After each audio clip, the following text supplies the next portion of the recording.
여러분 안녕하십니까? 광주 MBC 뉴스데스크입니다. 광주시가 현재 공사가 진행 중인 광주 도시철도에 지선을 추가로 놓는 방안을 추진하고 있습니다. 유동인구가 많은 광천동 버스터미널과 광주 기아 챔피언스 필드에 1호선, 2호선과 연결되는 지선을 놓겠다는 건데요. 도시철도 2호선 설계 때와 또 2년 전 수소 트램 때 무산됐던 사업을 세 번째 추진하는 건데 성사 여부가 주목됩니다. 김영찬 기자가 보도합니다. 광주에서 교통량이 가장 많은 광천 버스터미널 사거리 일대입니다. 향후 5년 안에 신세계 백화점 확장과 앱 전일방 부지 개발, 여기에 5천여 세대가 들어서는 광천동 재개발 사업까지 끝나면 안 그래도 꽉 막힌 곳이 더 막히게 될 것으로 예상됩니다. 광주시가 대책 중 하나로 광주 서구와 북구의 주요 거점을 도시철도로 연결하는 방안을 추진하고 있습니다.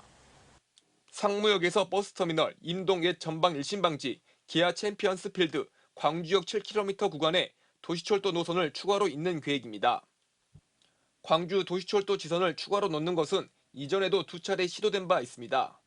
지난 2013년 광주 도시철도 2호선 논의 과정에서 지선 설치가 공론화됐지만 당시 기획재정부와 국토부 반대에 부딪혀 백지화된 바 있습니다. 강기정 시장도 취임 직후인 2022년 수소 트램을 통해 이어보자는 방안을 추진했지만 논란 끝에 무산된 바 있습니다. 광주시가 한 차례 추진했다 무산된 수소 트램 설치 대신 도시철도 노선 추가 건설을 계획하고 있지만 향후 운영비 등 해결해야 할 과제도 만만치 않습니다. 도시철도 건설에 필요한 사업비는 모두 6천억 원, 이중 국비는 4천억, 나머지 2천억은 광주시가 공공기여금으로 마련한다는 계획입니다. 앞서 지난달 말 광주시와 대통령실은 민생 토론회를 앞두고 도시철도 건설 사업에 대해 긍정적인 방향으로 논의했지만 민생 토론회가 무산되면서 국비 확보는 장담할 수 없습니다. 도심을 관통한 지선은 좋지만 과연 이제 수요가 받쳐져서 나중에 운영할 때 결국에는 시민 그 세금으로 다 부담을 해줘야 되는데 그게 이제 지속 가능한 거냐 네, 그런 측면도 같이 봐야 되는 거죠. 광주시는 다음 달 시민 보고회를 열고 세 번째 도전하게 되는 광주 도시철도의 지선망 확충 계획을 밝히고 여론 수렴에 나선다는 계획이어서 그 기추가 주목됩니다. MBC 뉴스 김영창입니다. 구례군이 지리산 케이블카 도전에 다시 나섰습니다. 지난 30여 년간 5번째 환경부의 케이블카 설치 허가를 요구하고 있는데요. 이번에도 정부에서 허락해주지 않을 경우 소송까지 진행하겠다는 입장입니다. 이런 가운데 환경단체는 결사 반대하고 있어 갈등이 재현될 전망입니다. 천홍희 기자입니다. 지리산 노고단으로 가는 길목인 성삼재 휴게소. 구례군은 지난해 12월 이곳에 케이블카를 설치하게 해달라며 환경부에 요청했습니다. 노약자와 장애인들도 쉽게 올라오게 하고 관광 사업으로 지방 소멸을 막겠다는 겁니다. 지난 1990년대부터 케이블카 설치를 추진해온 구례군은 지리산 온천 관광지에서 이곳 성삼재까지 올라오는 케이블카 사업을 다시 추진하고 있습니다. 지리산에 케이블카를 설치하려면 반드시 환경부의 허가가 필요한데 환경이 훼손될 수 있다는 이유로 지금까지 신청이 반려됐었습니다. 이번에 신청한 구간은 지리산 온천 관광단지 주차장에서 성삼재 휴게소까지 3.65km 구간입니다. 총 6개의 지조를 건설해 케이블카를 설치하는데 국립공원구역에 건설하는 지조는 1개뿐으로 자연 훼손을 최소화했다는 입장입니다. 구례군은 케이블카를 설치한 뒤 도로를 폐쇄하면 오히려 환경을 지킬 수 있다고 말합니다. 매년 수십만 명이 자동차를 타고 성삼재를 찾아 매연 문제가 심각하다는 겁니다. 이게 1년이면 차가 50만 대 이상이 올라갑니다. 거기서 나온 매연이 정말 심각해요. 한여름에 서울에 있는 매연 분출량보단 여기 우리 성삼재에서 분출하는 매연이 더 높게 나올 때가 있었어요. 광주 환경운동연합 등 광주 전남 경남 환경단체는 지리산 케이블카 사업 중단을 촉구하는 동시 기자회견을 열었습니다. 지리산 훼손하는 케이블카 추진을 즉각 중단하라! 중단하라! 중단하라! 중단하라! 케이블카를 설치하고 운영하는 과정에서 보호가치가 높은 식생이 훼손되고 소음으로 반달 가슴곰과 같은 야생동물 삶에 악영향을 미친다는 겁니다. 여기에 케이블카는 더 이상 황금알을 낳는 시설이 아니라고 말합니다. 우후죽순으로 생긴 케이블카로 인해 출혈 경쟁이 계속되면서 케이블카 탑승객 수가 예전에 비해 줄어들고 있다고 강조합니다. 지난해 말 전국에 설치된 관광용 케이블카는 모두 41개인데 여수와 경남 통영 케이블카를 제외하면 대부분 애물단지로 전락했습니다. 지역민의 교육 복지 예산으로 쓰일 수백에서 천억 원 이상의 세금으로 적자가 뻔한 케이블카를 건설하겠다고 나서고 있으니 환경단체 입장에 구례구는 지리산 지자체들이 추진 중인 4개의 케이블카 노선 중 유일하게 환경부가 실시한 비용 편익 분석 결과가 기준치 1을 초과해 고용 창출과 경제 파급 효과가 클 거라고 분석하고 있습니다. 한편 구례군에서 제출한 5번째 국립공원계획 변경 승인서의 결과는 이르면 올해 말쯤 나올 예정입니다. 구례군은 이번에도 환경부에서 계획을 반려할 경우 소송까지도 진행하겠다는 입장입니다. MBC 뉴스 천홍입니다. 4월 22일 오늘은 환경오염의 심각성을 알리기 위해 지정된 세계 지구의 날이죠. 요즘 고령의 어르신이 대부분인 섬마을에서도 위생과 편리성을 이유로 일회용품 사용이 늘고 있습니다. 섬의 특성상 쓰레기 수거도 원활하지 않다 보니 섬이 작은 쓰레기장으로 변하고 있다는 우려도 나옵니다. 서희령 기자가 취재했습니다. 육지에서 2시간을 달려다온 신안의 한 섬마을. 해안도로 곳곳에서 방치된 폐어구들이 눈에 띕니다. 도로 옆 논밭에는 녹조범벅의 웅덩이마다 폐스티로폼 수십 개가 둥둥 떠다닙니다. 이곳에는 누가 언제 둔 것인지 모를 전복어구 수십 개가 적치돼 있습니다. 수십 개의 소주병부터 고장난 가스레인지까지 국가 소유의 폐염전에 불법 적치물들이 쌓이고 있는 겁니다. 해안가 옆 12,000제곱미터의 부지 전체가 커다란 쓰레기장을 방불케 합니다. 네, 바람 부는 거 다 뛰어는 거 다 날라와 본다니까요. 절대 이렇게 해야 그런 것을 와서 그냥 한 것이 아니라 시정을 하기 좀 장속을 하고 이제. 지난 2022년 기준 신안군에서 하루에 발생하는 생활 폐기물량은 37.6톤. 이 가운데 재활용 비율은 41%로 50%를 넘는 전국 평균을 밑돌고 있습니다. 섬이 많은 지역의 특성상 물류비 등 예산 문제로 쓰레기 수거가 원활하지 않기 때문입니다. 주민 대부분이 고령이다 보니 재활용에 대한 낮은 인식도 원인으로 꼽힙니다. 일반 쓰레기로 한꺼번에 배출하거나 집에서 소각하는 일도 다반사입니다. 세탁기, 냉장고 같은 대형 폐기물도 1년에 한두 차례 수거하다 보니 그대로 방치돼 있는 경우가 많습니다. 노인당마다 연민의 날이나 고민의 날 같은 경우 봤을 때 그 아닌 일회용품 잔치예요. 바로 소각하는 경우가 많은데 섬 자체가 커다란 쓰레기장으로 되어가는. 문제는 마구잡이로 버려진 페트병 등 일회용품들이 바다로 유입돼 우리 식탁을 위협할 수 있다는 점입니다. 플라스틱이 가장 더 육지보다 더 분해하기 쉽게 분해가 되는 것은 염분하고 태양광을 합쳐지면 플라스틱이 더 쉽게 삭거든요. 그렇기 때문에 관리를 더 철저히 해야 되죠. 신안군도 문제를 인지하고 경로당을 돌며 자원 순환 교육을 진행하는 등 청정해역을 지키기 위한 대안 마련에 고심하는 상황. 육상에서 바다로 밀려든 생활 쓰레기부터 폐어구와 같은 해양 쓰레기, 일회용 쓰레기까지 끝없이 쌓이면서 섬이 몸살을 앓고 있습니다. MBC 뉴스 서희령입니다. 광주시가 제54주년 지구의 날을 맞아 소등 행사를 진행했습니다. 광주시에 따르면 오늘 저녁 8시부터 10분 동안 전국 동시에 소등 행사가 열렸으며 광주 지역에서는 시청과 구청 등 공공기관과 100여 곳의 아파트 단지가 소등 행사에 참여했습니다. 한편 시민의 기후 위기에 대한 인식을 높이기 위해 오늘부터 일주일 동안 기후변화 주간을 운영하는 광주시 등은 이 기간 동안 어린이 람사르 습지 탐사대 등의 행사를 진행합니다. 1980년 광주에서 5.18을 취재해 전 세계에 알린 테리 앤더슨 전 AP통신 기자가 향년 76세로 별세했습니다.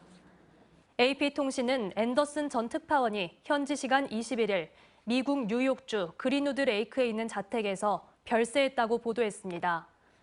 앤더슨 전 특파원은 AP통신 도쿄 지사장을 맡고 있던 1980년 5월 광주에 들어가 열흘 가까이 머물면서 취재했습니다. 앤더슨 기자는 지난 2017년 광주 MBC 취재진과 만난 자리에서 전두환이 말하는 5.18 북한군 주장은 말도 안 되는 주장이라 일축하고 1980년 5월 27일 전남도청에서 만난 윤상원 시민군 대변인의 마지막 모습을 증언하기도 했습니다. 휴대전화 대리점에서 고객의 명의를 도용해 불법 개통하는 범죄가 끊이질 않고 있습니다. 기기를 중고로 팔고 가입자의 요금을 납부한 뒤 차익을 챙기는 이른바 휴대폰 깡이 여전히 이뤄지고 있습니다. 한 피해자는 휴대전화 수리를 맡겼다가 요금 폭탄을 떠안게 됐는데 이뿐만이 아니었습니다. 최황지 기자가 취재했습니다. 지난 1월 휴대폰을 고치기 위해 단골 대리점에 방문한 60대 서모 씨. 휴대폰 수리에 시간이 걸린다는 대리점 직원의 말에 신분증을 맡기고 일주일을 넘게 기다렸습니다. 휴대폰을 찾으러 가자 대리점 직원은 싼 요금제로 바꿔주고 통신비도 석 달간 무료로 제공하겠다고 말했다고 합니다. 자기도 내가 전화기를 한 몇 분 맡기고 불편하니까 그렇게 혜택을 주는갑다. 그런 생각했죠. 상대편 서비스를 좀 잘해주는갑다. 고맙다고 생각하고 왔어요. 서 씨는 자신의 부인도 대리점에 데려가 해당 직원에게 저렴한 요금제를 가입시켰습니다.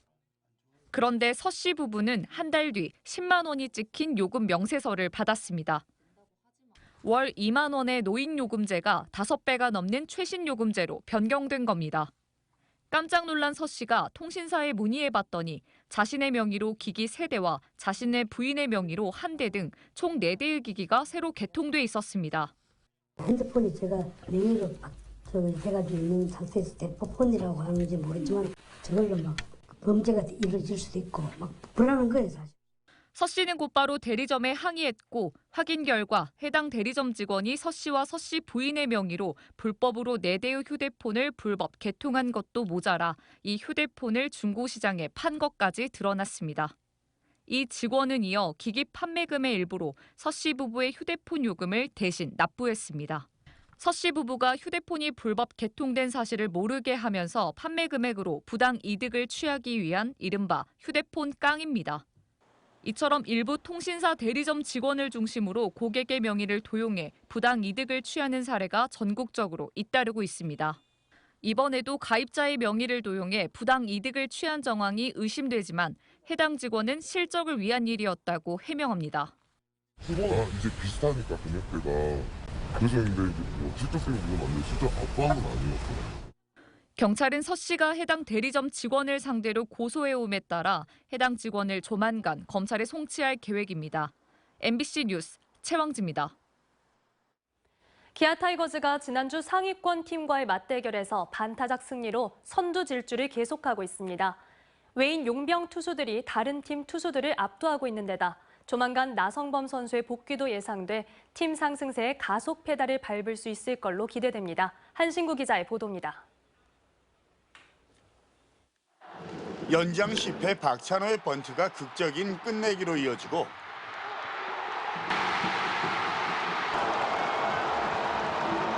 외인 에이스끼리의 맞대결에선 큼지막한 홈런 한 방으로 승부를 결정짓고 기아 타이거즈가 지난주 상위권 팀들과의 맞대결에서 3승 3패, 반타작 승리를 거두면서 2위 NC와의 격차를 2게임 차로 벌렸습니다. 끝내기 홈런을 얻어맞으며 위기도 맞았지만 투타의 집중력을 앞세워 반전을 이뤄냈고 특히 에이스급 투수들이 맞대결을 펼친 2위 NC와의 주말 3연전에서는 위닝 시리즈를 거뒀습니다. 윌 크로우와 제임스 네일 두 용병 투수는 나란히 4승씩 8승을 합작하며 다른 구단 용병 투수들을 압도하고 있습니다. 지난 시즌 팀의 약점으로 꼽혔던 포수진도 김태군과 한준수가 상대 선발 투수에 따라서 번갈아 이름을 올리며 팀의 상승세를 이끌고 있습니다. 김도영 선수는 벌써 8개의 홈런에 20타점, 그리고 10개의 도루로 자신이 왜 팀의 미래, 그리고 제2의 이종범으로 불리는지를 스스로 증명하고 있습니다.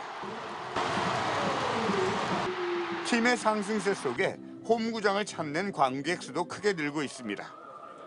시즌 5번째 매진과 함께 개막 10경기 누적 관중이 15만 2천 명을 넘어서서 광주 기아 챔피언스 필드 개장 이후에 10년 만에 최고치를 기록하고 있습니다.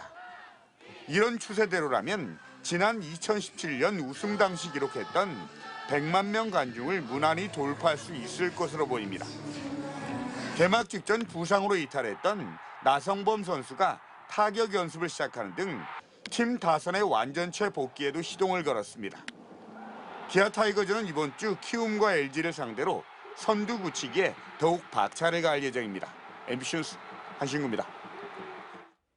K수산을 이끌고 있는 김을 비롯해 우리나라 해조류 산업은 매년 성장하고 있지만 관련 국제적 인증기관은 없습니다. 이 가운데 처음으로 한국김산업진흥원 설립이 추진되고 있는데요. 전남의 유치가 시급합니다. 신광아 기자가 보도합니다. 3대 해조류로 불리는 다시마와 미역, 김 생산량은 해마다 증가하고 있습니다. 특히 수출 호황 속에 김 생산량은 크게 늘어 최근 5년 평균 생산량으로 미역보다 앞섰습니다. 냉동 김밥과 김을 이용한 과자류 생산도 늘면서 특히 김은 K수산의 세계화를 이끄는 효자 종목이 됐습니다. 그러나 해조류 품종과 생산 방식, 식품화 과정을 과학적으로 검증하는 인증기관은 없습니다. 국제적으로 친환경 인증기관 두세 곳이 존재하지만 국내는 품종 보호와 양식 방법 등을 연구하는 국립수산과학원이 전부입니다. 최근 해양수산부가 김산업진흥원 설립을 계획하면서 인증기관의 전남 유치가 시급해지고 있습니다. 막김과 수출김에 이르기까지 모든 것들을 연구하고 진흥시킬 수 있는 대한민국 김산업진흥원을 전라남도에 반드시 유치해야 된다. 양식업 생산액 1조 2천억 원에 달하는 완도군에서는 해양치유산업 육성을 기치로 해조류 활용 영역의 확장을 시도하고 있습니다. 단순한 먹을거리에서 벗어나 해조류를 이용한 화장품과 기능성 약품 개발을 추진하면서 인증기관의 필요성은 더욱 강조되고 있습니다. 해양 바이오 산업을 미래 산업으로 추진을 해서 지금의 어려운 우리 농어촌의 그 인구 소멸 위기에서 벗어나도록 최선을 다하겠습니다. 기후 변화와 환경, 세계적인 건강 열풍 속에 각광받고 있는 한국의 해조류 산업. 지속 가능성을 높이기 위한 인증기관 설립과 전남 유치가 시급합니다. MBC 뉴스 신광하입니다. 언제 어디서나 내 손 안의 뉴스. 광주 MBC 뉴스 유튜브 구독으로 함께하세요.